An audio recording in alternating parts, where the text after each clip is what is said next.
आज मनोहर देव दिवारी, आज मनोहर देव दिवारी, श्री हरि कृष्ण बन्या छे वेपारी। आज मनोहर देव दिवारी, आज मनोहर देव दिवारी।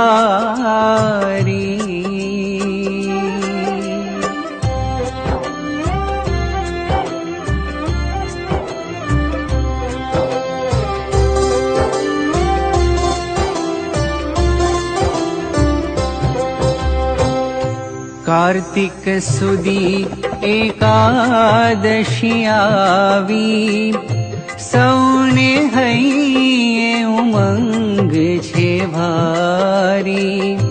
कार्तिक सुदी एकादशी आवी, सौने हईये उमंग छे भारी। श्री स्वामिनारायण भगवान की जय। आ तो हाटड़ी नहीं, हाटड़ो कहवाय। હાટડીમાં તો 8-10 શાક હોય અને આ તો શાક માર્કેટ ઊભું કર્યું છે. શાક માર્કેટમાં આવું વ્યવસ્થિત ના હોય.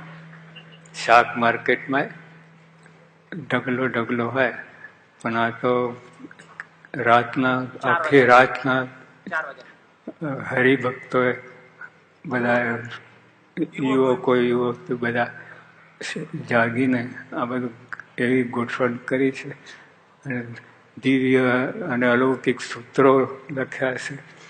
આ તો શાક માર્કેટમાં આવું હોય નહીં, આ તો અક્ષરધામનું જ માર્કેટ કહેવાય.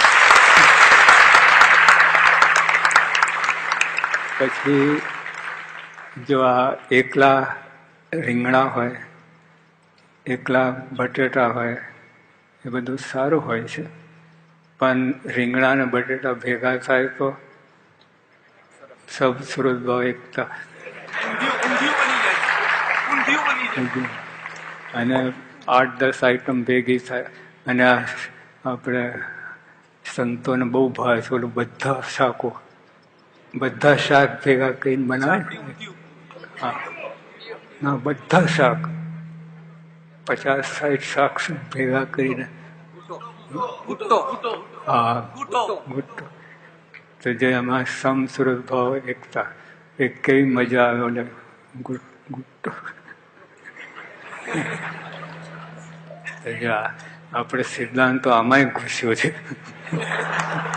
આપણા સમ સુરત ભાવ એકતા રાખીને પેલા એક આઈટમ બરાબર છે, પણ ભેગા થાય એટલે બહુ ગમે.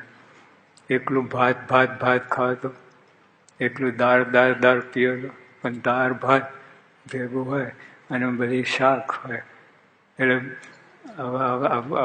આપણે સૂત્ર બધે પ્રવેશ કર્યો છે સમશ્રુત ભાવકતાનો. એટલે આપણે આ અને એમાં બીજે તો હોય આ ડુંગળી લસણ. હા,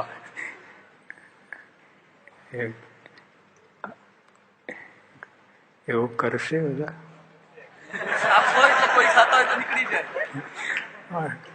આ કાઢવાનું છે આ બધું. જો ભગવાનને ના ગમે, ગુરુ ના ગમે, એટલે આપણે પછી